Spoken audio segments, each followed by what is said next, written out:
जैसे ज्ञान वापी में हुआ वैसा ही मोहतरम उन्हें कोर्ट की तरफ से आदेश जारी हुआ है, इसको कैसे देखते हैं?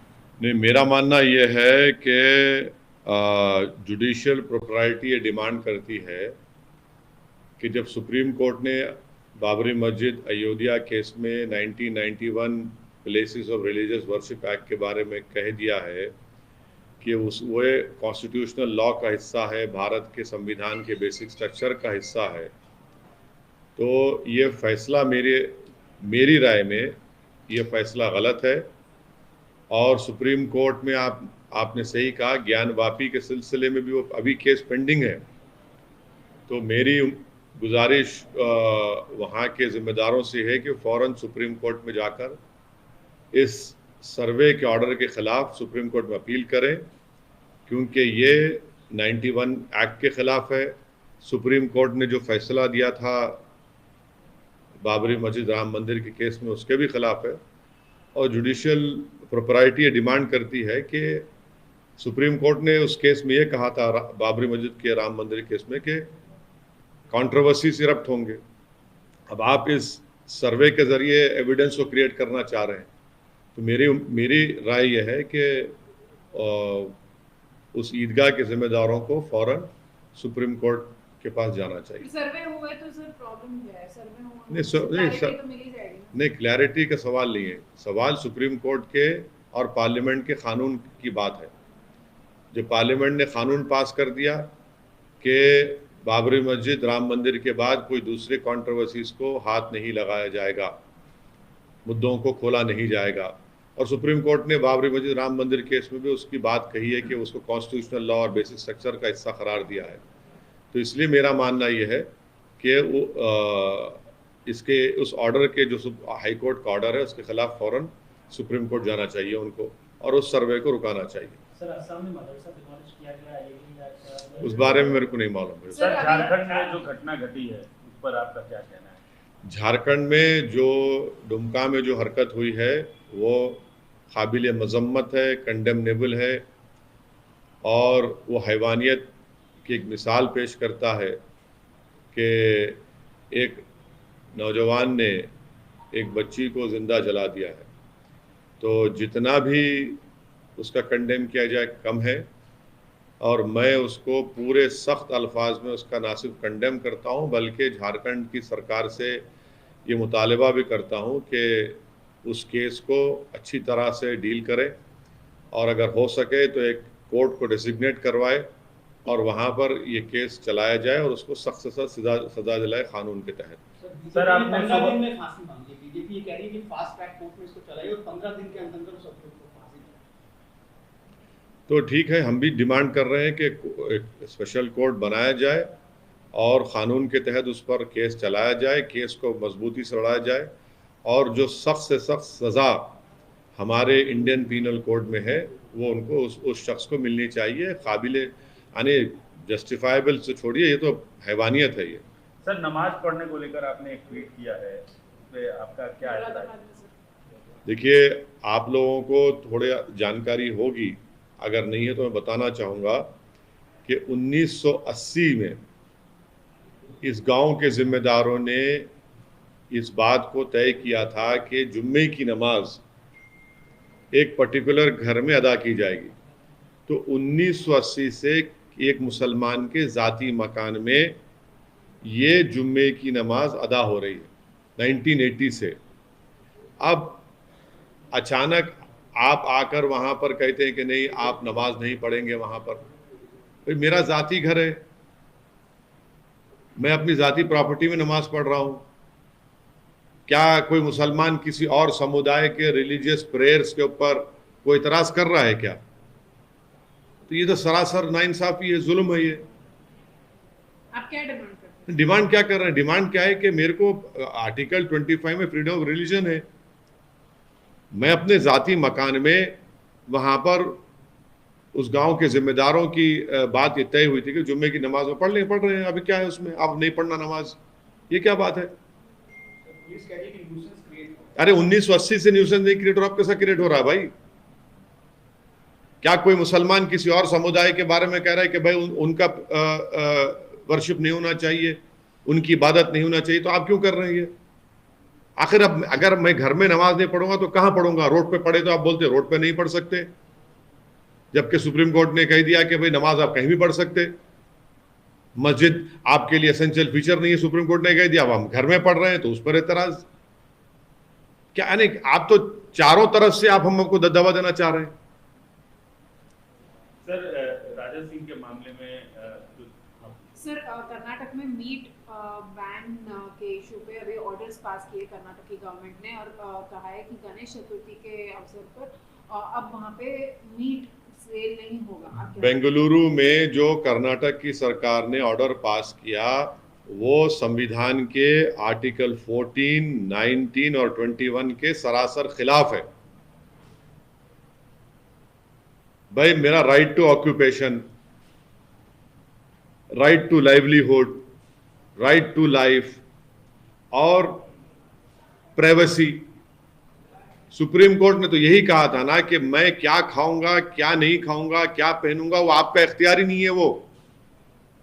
तो भाजपा की सरकार कर्नाटका में सुप्रीम कोर्ट के जजमेंट के खिलाफ ये फैसला ले रही है, संविधान के आर्टिकल 14, 19 और 21 के खिलाफ उन्होंने ये फैसला लिया। और कर्नाटका में 80% लोग गोश्त खाते हैं।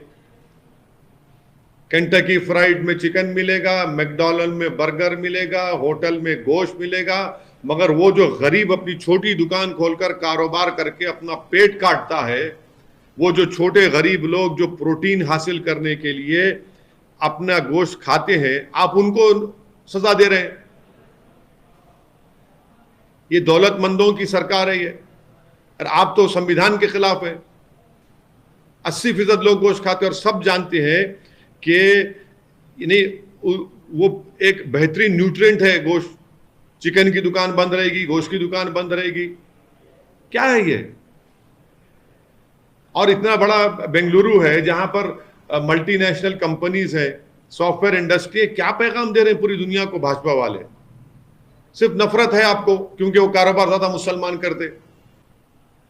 भाई गांधी जयंती के दिन मानते इज्जत करना चाहिए। आप हर चीज में आप दुकान गोश्त नहीं बेचेंगे, वो नहीं बेचेंगे,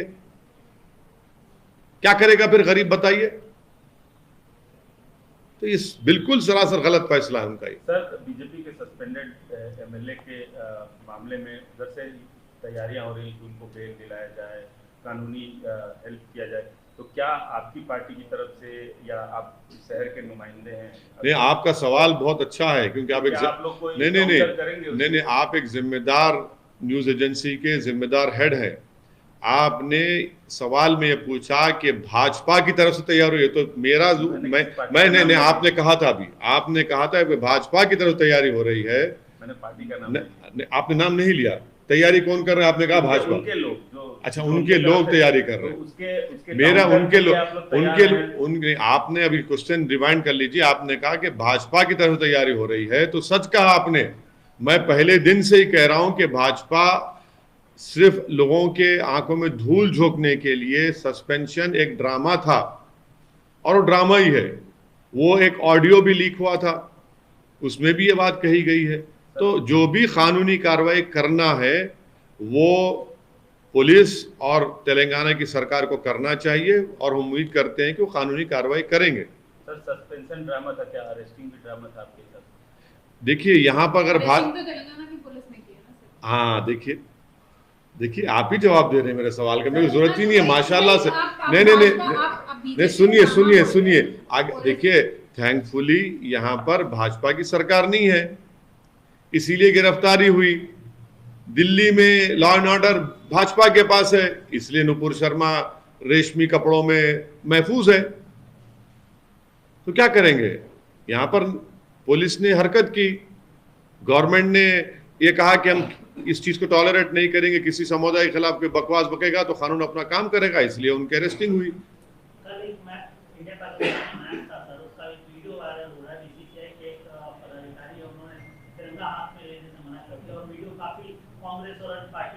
किसका वीडियो में कौन है? आप बोल क्यों नहीं रहे? डर क्यों रहे हैं आप? अरे हमसे सवाल कर रहे हैं आप, वीडियो में कौन है? कौन है वीडियो में? वो बोलते दीजिए ताकि हम तबसरा करें। बीसीसीआई के अध्यक्ष क्या नाम है उनका? कांग्रेस के लोग ये बोल रहे हैं कि उन्होंने तिरंगा लेने से आपको मना कर दिया।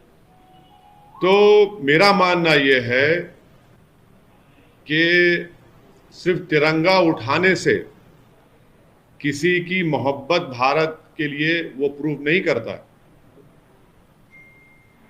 तिरंगा उठाने से ही क्या मोहब्बत प्रूव होगी? आप लोगों को मालूम होना चाहिए कि 1945 में या एक कांग्रेस का सेशन हुआ था जिसमें राष्ट्रपिता महात्मा गांधी जब वंदे मातरम पढ़ा जा रहा था तो महात्मा गांधी नहीं उठे, नहीं खड़े हुए। बाद में खैर वंदे मातरम हमारे नेशनल सॉन्ग बना, उस वक्त गांधी जी नहीं उठे। उन्होंने कहा कि ये यूरोप से इसको खड़े होना, यूरोप से लाया गया, इसको वहां से लिया गया है। तो इस बात को हम तमाम को समझने की जरूरत है कि भारत से मोहब्बत के जो मजाहरे हैं वो कई किस्म के हो सकते हैं। अगर आप बोलेंगे नहीं एक ही किस्म से ही आप मजाहरे करेंगे, आप हरकत करेंगे, तभी आपको हम इस सरजमीन से मोहब्बत करने वाला मानेंगे, मैं इस बात को नहीं मानता हूं। सर, ये कांग्रेस का विरोध है या जैसा का समर्थन? मैं अपनी बात कर रहा हूं, ना मैं किसी पार्टी की ना किसी एक शख्स की बात कर रहा हूं। मैं ये कह रहा हूं कि हमारे जो लोग, चाहे वो स्पोर्ट्स हो या साइंटिस्ट हो, आसमान में हमारे सैटेलाइट भिजा रहे हैं, क्या वो झंडा लहराते हैं? काम कर रहे हैं ना, उनकी मोहब्बत उस काम में है। अब हमारी टीम के खिलाड़ी बेहतरीन मुजाहरा किए, कल बेहतरीन टीम जीत गई, तो क्या वो लॉयल्टी का टेस्ट ये होगा कि सब तो झंडे उठाएं? क्या वो लॉयल नहीं है? क्या उनके दिल में भारत से मोहब्बत नहीं है?